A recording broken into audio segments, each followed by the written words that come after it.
Hey guys, and welcome to Bricky's TV. It's lovely to have you here. Please subscribe to our channel. There's a little button right down the bottom here. If you subscribe, you'll be able to get first look at previews and exclusives coming up over the next few weeks. We've got lots of funny stuff, some great interviews and some great local music. So how's things going at the studio? Because obviously you shut down pretty much the same time as we did, didn't you? Yeah, I think you were the last band that was scheduled to come in for the week. I think it was on Sunday. That's right. And then you had a couple of people sort of have like tickly throats and just symptoms we were supposed to look out for. And at the same time, that was when our local medical practice said we're going to now be not open for open admittance. We're going to be like, you must book ahead and stuff. And that was the moment there where we all just went, oh wow, this is serious. We need to help out the local community and just not have anyone in who's any just for necessary reasons basically. So yeah, that was it. And you rather kindly waived your fee that weekend, which was appreciated but not needed, and I hope to pay you back one day. I won't worry about that, darling. Yeah. It's more of a case of supporting each other, isn't it? It is, yeah. I mean, our trade or our scene was taking a battering anyway before any of this. And now it's just time that we all have to just the little things, like it doesn't have to be grandeur gestures or anything, but anything we can do just to help us keep the scene alive. We all need to just group together. It's just like when Blind Tiger sent over, oh, do you want to be on this? It was just like, yeah, cool, done. That was so cool.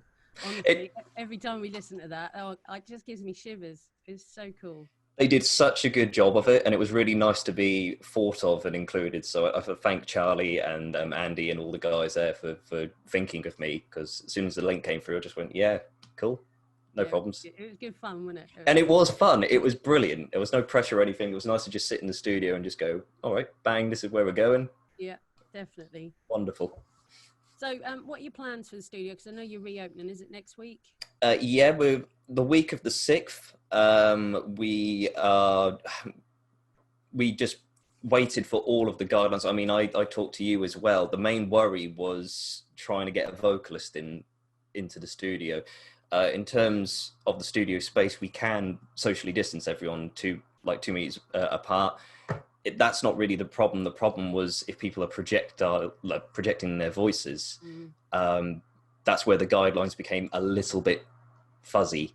But then I think it was like 3 meters, no backing vocals. That's the only vocalist, and people have to bring their own microphones. We just wrote down all of the guidelines, what we can follow and enforce safely, and it has to be under 5 members in a band, no more than 5 members in the band. In terms of that, we've bought all the fogging equipment so we can mist the studio, so it is disinfected like you would a hospital. That's all we can do, but we just have to say to people, look, if you're going to use this, please use it sensibly. We can't make you stay 2 meters apart. We can say this is where 2 meters are, this is where 3 meters are. We can't make you do it, but if we spot you acting like a little bit funny, so to speak, we will not taking it seriously, then we will give you a slap on the wrist, basically. Yeah, I think most people will take it seriously. I think so, because we've got to know our client base over the years, and everyone in there's respectful. It's nice, like when Southbound started coming in, it was just a case of, it was lovely to just open up the doors and you just be like, yeah, cool, that's cool. We can bring our own milk. I was just like, no, you don't have to. Yeah, but you don't understand how much that is such a necessity for us oldies. We need our cups of tea. Well, so yeah, I'm getting there, Charlie. It's like I'm 34 in August now, so. Oh, I remember you when you were like a teenager. This is not okay. You're just trying to make me feel old. Oh no, I before I came on here, I actually had a shave, and I actually looked, and I looked sort of half grown up. I looked like I was auditioning for Castaway, and then I shaved and looked at the webcam just to get everything set up, and just looked and went, don't like it. I want to grow it back now. I just don't look. I don't think I look serious enough now. I look like I should be old enough to have a business. Or Don't be don't know daft. what. You worked hard for that place. So I saw on Facebook, I have to say, it totally made me laugh, and I'm so going to show this picture Oh no! of you in your little suit. Go for it. That was so funny. I mean, you must have been boiling in that heat as well. Yeah, it's not the most comfortable experience I've ever had, but I'm very grateful for the privileges that I have, like on site here. We have a lot of space, we have a lot of room, we have a garden. We have the B1150 runs straight past the house, so it's good access. It's noisy sometimes, but in terms of getting out and about, it's very nice. But people don't have that privilege, so I'm really, really grateful in lockdown to have that kind of stuff. But it was the mischievous side in me was just like, I cannot not do this, and I just tested on all the gear, and I just went for a walk just outside our grass verge on the B1150, and the looks I got. Imagine. I don't know if I'm supposed to find it like entertaining in a way, putting the fear of God into people, but Oh, they must have like had a massive outbreak or something. I'm just. Did you see the Holmes place the other day? I thought, well, you got to find something at the moment, because it's, as long as it's not harming other people. But yeah, so just if you did happen to see that, it was a little bit of fun. We are COVID free. I did my test the other week. That came back all clear and everything. So is that the swab up the nose? Yeah. Have you had the? No, I haven't. I bet that was uncomfortable. I've heard things. Yeah, I found out that my gag reflex is absolutely appalling. But tears and everything, crying away. And once I got past that, the nose bit I didn't find too bad. But I hadn't had my morning coffee when I'd done it, so I found getting into the little bag, the biohazard bag, a little bit perplexing, which didn't do much for my confidence. I was like, I have a Bachelor of Science, I'm 34 years old, I can't get into a plastic bag. I hate my life right now. So, yeah, but I managed to do it, and it all came back clear and everything. So this is how everything feels exaggerated for a musician before midday. That's what it is, right? It is, yeah, like everything's a drama. Everything. For God's sake, boy, have coffee. Yes. It's that simple. So you're opening on the 6th. So how are bookings going? Have you been, are you getting booked up? Yeah. I could fill pretty much. We filled Monday to Friday for the first week. I'm trying to take it very, very steady, because just, again, we don't know how things are going to develop with infection rates, and just how people are going, things that we might not have seen, because you can plan for the best situation and the worst situation, and then it will just end up somewhere in the middle, and you can adjust according to that. But bookings wise, we've had a lot of interest. I could fill Saturdays and Sundays, but I have said that my partner, she's coming out of shielding soon. She's been locked down away from anyone for 3 months, and she doesn't work at weekends, and there's just some things that business just doesn't need to take priority over. So she's now forming a bubble with our household. So I probably will go to her rather than her coming here, because my father, who also lives on site, is he's about to have a hernia operation, so he now has to go into self-isolation. Yeah, so it's all one of those things where sort of you got to juggle it in the air. So with bookings wise, we're booked up most evening slots. During the day and afternoon, people can chance it, but I need to have like an hour in between to fog the room, disinfect everything. People come in. I not overly comfortable with having too many people through the doors to start with, but I think I was having a word with Pete Loads down at Earth, and he he's suggested thing, a slow, gradual increase in the amount of traffic bans, etc. So there's going to be a certain amount of trial and error as well. You know, it's all a new experience. yeah, You know, we've got to learn as we go, pretty much. And you don't know how long cleaning in between is going to take. You don't know how tidy a band is going to be anyway under normal circumstances. You know, not everybody's going to wash up your cups. No. But even so, you're still going to have to go and wash them up after. So it's and it's again, I don't really want to be that, you know, the studio, it's a relaxed environment, and that's what gives it its charm. It's not sterile or anything. It's a nice sort of friendly, relaxed kind of vibe to it. So it is going to feel very weird having to sort of play foreman on site for a little bit. It's the same like for people going into pubs and stuff. If the staff are on edge or are, you know, don't be that guy tutting at the end of the bar. Don't be that guy who's, you know, so, well, that's gone up 10p, or like, it's just like our prices might need to go up. I don't know how much hand sanitizer we're going to go into. So people are going to have to hand sanitize before they come through the door. So you're just going to have to be, everyone's going to have to be just a little bit more, you know, chill out. We're going to probably make mistakes, or we're going to forget sometimes. It doesn't mean that you have to come down on someone like a ton of bricks, but just a gentle reminder of, come on, that's not 2 meters. Yeah. I know it's not even 1 meter plus. And then there's obviously the limit of, okay, now you're just taking the mick. Yeah. Don't. So. Yeah, no, it's totally, you're putting a lot of faith in people, aren't you? But luckily, you know, the bands that come to you, you already pretty much know anyway. Yeah. Most people are respectful. And I think at the end of the day, everybody's gagging to get out there and play. So I think they'll do whatever it takes. That's the thing is we've had a lot of phone calls from people who are not considered regulars at the studios, and I don't like to create the us and them kind of thing, but the fact is that some bands can't get into the studio at the moment because their lineups are like 6-7 piece. They sound phenomenal when they get in there and it's all going, but with me in there as well doing the sound checks and everything, it gets up to 8-9 people, which is just starting to get towards, I'm uncomfortable with that. And we're trying to fill those slots, but it's under the understanding that, look, when these bands are ready to come back in, you will have to vacate it, because these people helped pay my bills for like years. I can't just shut them out because of something completely out of their control.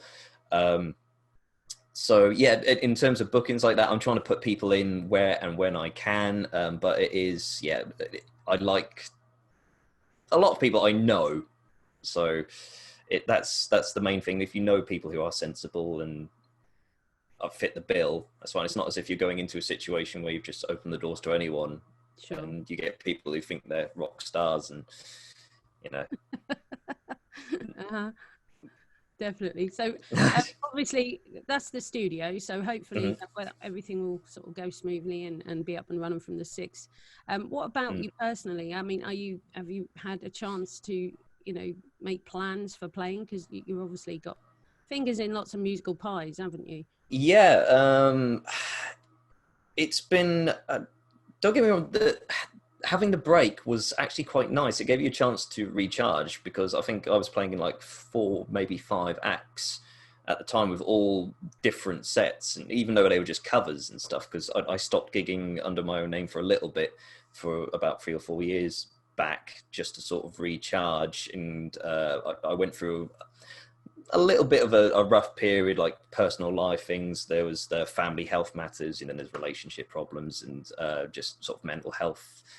It's important to look after yourself, and I realized that I needed to look after myself, because going out on stage as if you're completely cold, that's not a good feeling. But the break's been quite nice, because I was actually to sit there and go, well, I'm gonna, you know, write some stuff, because if you can't write now, there's so much going on. I mean, if you can't write something now, then you'll never will. So I've done that, and so I wrote quite a lot of stuff for when I go out to go and record again. In terms of gigging for the future, it's just a case of right now I'm more concerned with trying to look after people's mental health, like musicians' mental health. I mean, people say gyms are good for endorphins and people's mental health and their physical health as well. For musicians, not being able to play or see your band members who are immediate family, that's really quite a strain to take.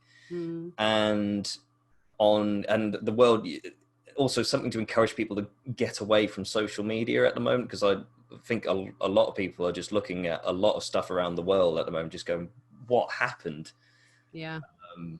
I It's think not healthy, is it? it's not healthy, no. And to use it in the right way, it is very healthy. Like I've suggested, if our internet wasn't so bad, we'd like to do live streaming to pubs that perhaps can play the music over their sound systems and stuff. If they've got a TV screen or a monitor, you could have like a live-ish performance, like just say to the bands on a Saturday night, you come in, treat it like a live gig, warts and all, we'll send it off, get it mixed. Yeah. And then, but it's one thing we're looking at possibly doing.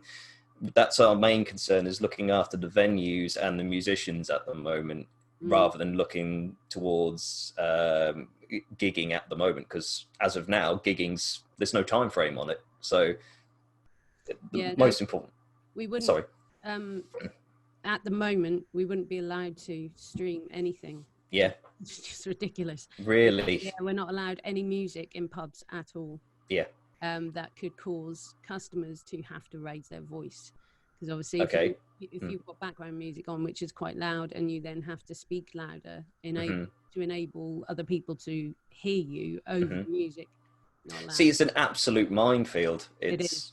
But you can go to a supermarket and they've got obviously background music in the background. So it's again to have that discussion of it's what about culture, which is sometimes healthy and it's not, because it's like, well, what about such and such? What about? And it's like, well, we need to have an environment where we can have a conversation about this first before we can actually have a conversation. At the moment, it's just like really loud shouting. Yeah. Like, what about we can't do this and we can't do it? Just like, I think a lot of the problem with that is that the guidelines are just so vague. They're really open for interpretation. They are, and the guidelines at the moment are only really out there for pubs. They haven't even, released any guidance for music venues or theatres, because they're not even, entertaining the thought that they're going to open anytime soon. Yeah. So there's nothing, there's nothing to plan for. We can't even think, well, they're going to let us open in October or November or whenever, and get some rough guidance so you can start making plans to actually do that. But there's nothing. It's like radio silence at the moment. It is. And you have to sort of guess. To me, it was like, well, perhaps I learn an acoustic set, because in terms of, being the quietest you can be, that's probably it. But unless it would have to be like mostly instrumentals. You've got to assume that you're not going to be allowed to sing inside somewhere, but the thing is getting an audience member to stay 3 meters away from you. In a rehearsal studio, it's fine, there's no audience, so you bypass that. In terms of in a pub or a live venue, you know what it's like trying to get audience members to stay off the stage. Sometimes it's hard enough. Yes, definitely. So trying to get them to stay 3 meters after a few pints, it's like, good luck with that. Yeah.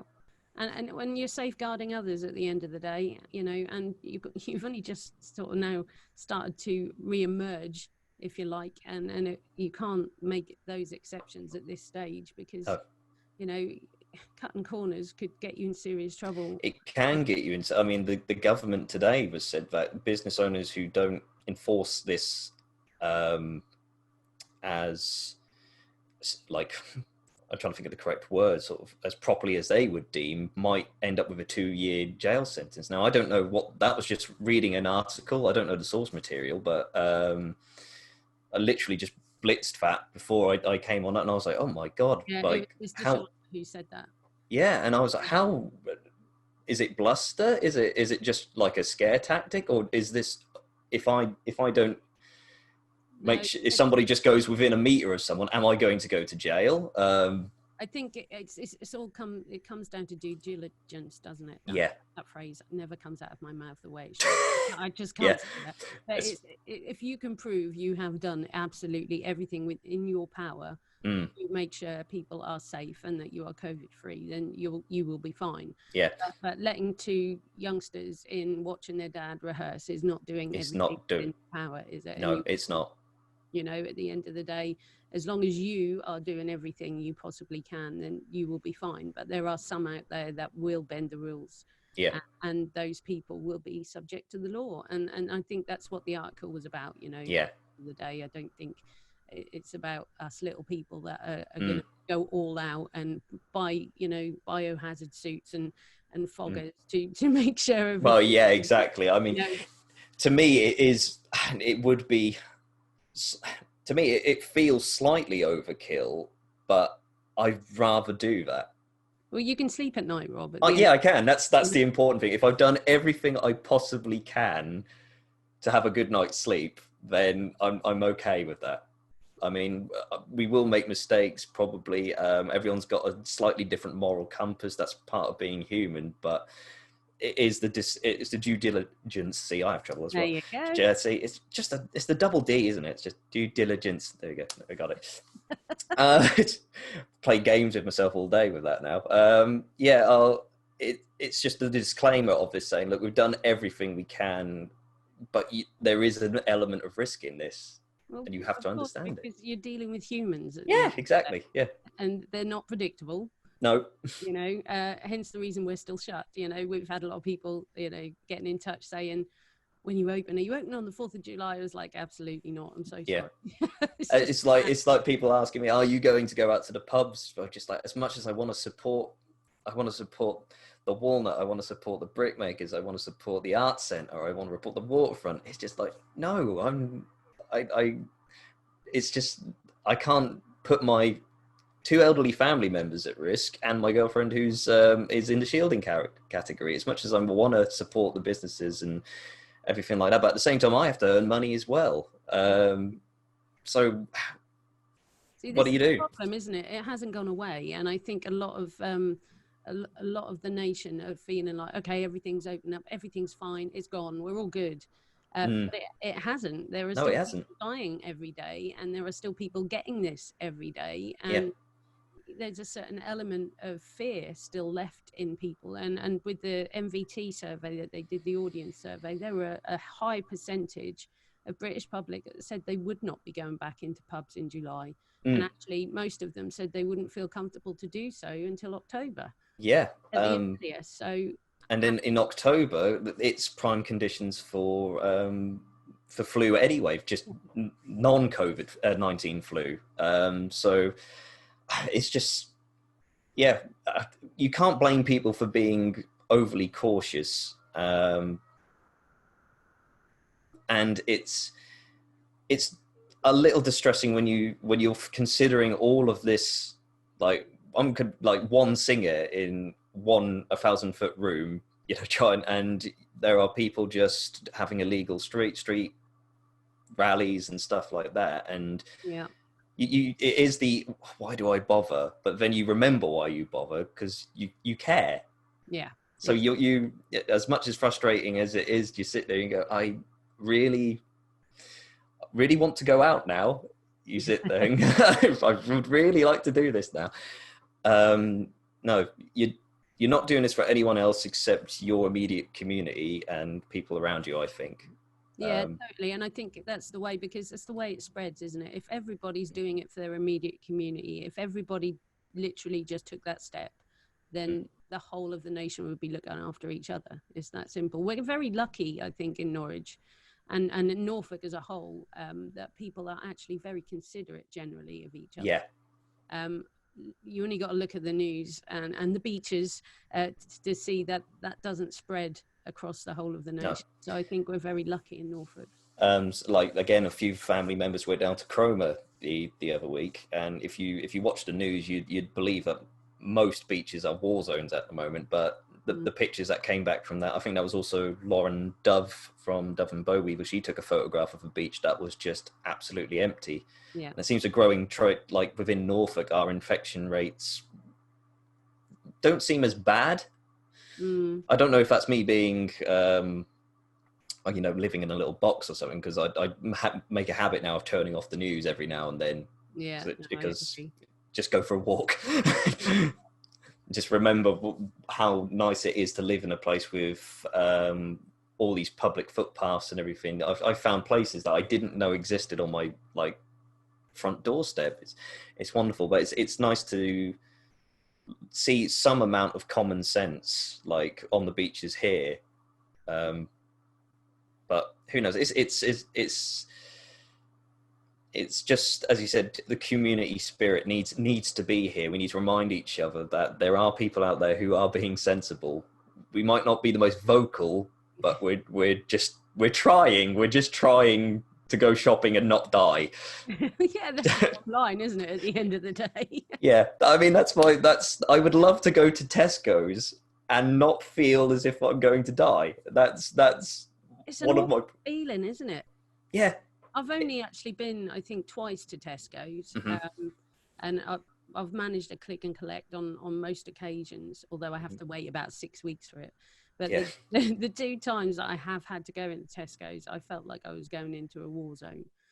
And there is this feeling in your gut, isn't it, as you walk? Yeah, it's dread. It's just off. Yeah. And you, I go to do my shopping for Jodie, who lives over in Bradwell. I go and do her shopping, and I do the shopping for the parents sometimes, if they're not up for it. Sometimes they're in a good mental space. Sometimes if they don't, it's just cool, that's fine. My partner's eating habits are completely different to mine. So doing a shop for her whilst having eyes up your bottom for people who are within 2 meters of you, or trying to rush past, or say, come on, you don't know where the pickled herrings are. Come on. Sort your life out. You should know where this is. I'm just can you just wait? I'm trying to find out where these Fox Party rings are. Oh, no. That I would imagine they were in snacks, but they've ended up in cereal. Yeah. Random. Yeah. In a pandemic where I'm worried about being too close to people being too close to me, touching things. And I pick up a lemon, feel it as if it's ripe, and then feel like a criminal. Yeah. Because I think I don't want this one, but I've picked it up now. You end up with about 20 lemons in your basket. Yeah, exactly. You go to the partner and go, she goes, oh, weren't there any better ones? You just say, I can't wait till you can go shopping again, sweetie. Yeah. Oh, brilliant. Yeah. The trials and tribulations of lockdown, huh? Oh, yeah, but you've got to find some humour in it, otherwise you'd go nuts. You know what you could do, Rob? Next time you got to go shopping, stick on your biohazard suit. So sort that out straight away. How to make people socially distanced. Oh, mate, that would so work. Oh, God, no, that's planted in my head now. Do it. You could shop all on your own, take your own sweet time. I don't know if I'd be you wanted. I don't know if I could get arrested under a terrorist act or something like that. I don't know. Because that would strike terror into a lot of people. Just that would be so funny. If you do that, I want the photo, please. Dear. I might be a responsible adult, but I might not. We'll see. No, I will entertain that thought. You can have a sick sense of humour at the same time. These things yes. do work. Yeah, I am thoroughly advocate a dark sense of humour, mainly because you're laughing at how awful the situation is. You're not actually laughing at, ridiculing or something. The fact the humour is in that you just think, oh, God, could you imagine if we went out and done that? It's just that's where it is. You're not advocating go do it.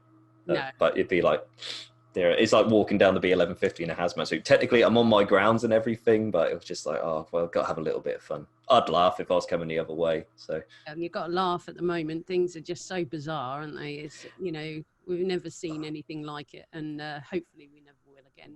No, not again. But we have to learn. We have to learn from this. Everyone has to learn from this. But how weird it was. It took me a good 5 or 6 hours coming back from Bradwell after doing the food shop to realise that I'd seen an Apache gunship flying over the Acle Strait, and that was normal. Really?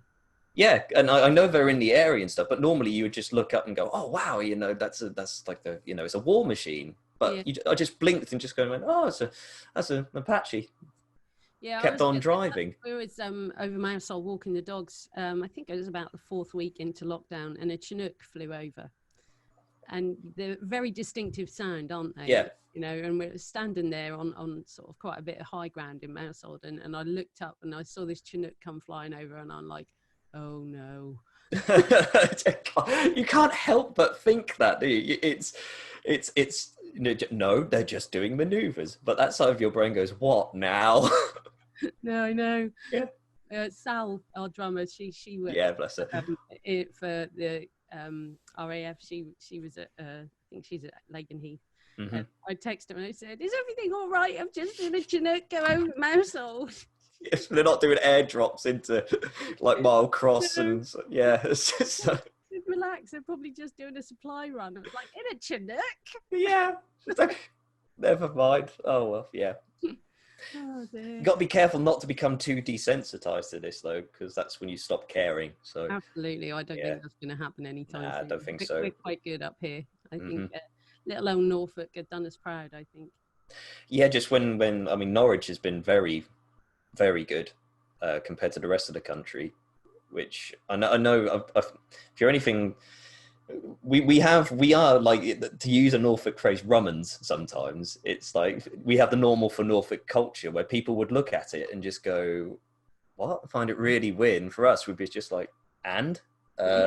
Yeah, what you're saying. Yeah, like I went for a walk like down the public transport, and a farmer just came out of a field, just sort of looked both ways and looked at me and just went, "We don't suppose you've seen 3 trucks hidden around here. They're empty, banging, loud noises." And I sat there and went, "Yeah, they went like that way, like about 10 minutes ago." And he just looked at me, squinted his eyes and just went, "They went to the wrong field." And I kind of looked at it, he just went, "Thanks for that." And he said, and then off he went. And I just sort of like went, "Oh, that's normal for Norfolk. If you have that conversation in the middle of Brixton, that's just, No. What? Brilliant. Yeah, so normal for Norfolk. Yeah, I love it. Oh dear. So funny. Well, thank you for chatting to me this morning. So, Charlie, thank you for having me. Yeah. Before midday, anyway. Yeah, before midday. It stretched the resources, but we done it. I will let you go and have your next cup of coffee. Next cup of coffee, yeah. Bless you. All right, Don. Well, I'll let you go. Thank you. Bless you. It's lovely to see your little face. Thank you, Charlie. Love to all the family at the Brickmakers. And to you. I hope your folks are all right. They're all right, yeah. All right, and everything. And I hope your reopening goes well. I'll check in with you in a couple of weeks. Feel free. And I look forward to seeing a photo of you in Tesco's with that suit on, definitely. Oh, don't test me. I'll be waiting, mate. I promise. We'll do a poll. I can tell you what the results are already, so I might as well just get it on and Don't do poll. Just go. Just go. Just do it. Actually, when you're going to do that, if you can let me know, then I'll walk behind you because shopping done. Fantastic. Oh, dear. Brilliant.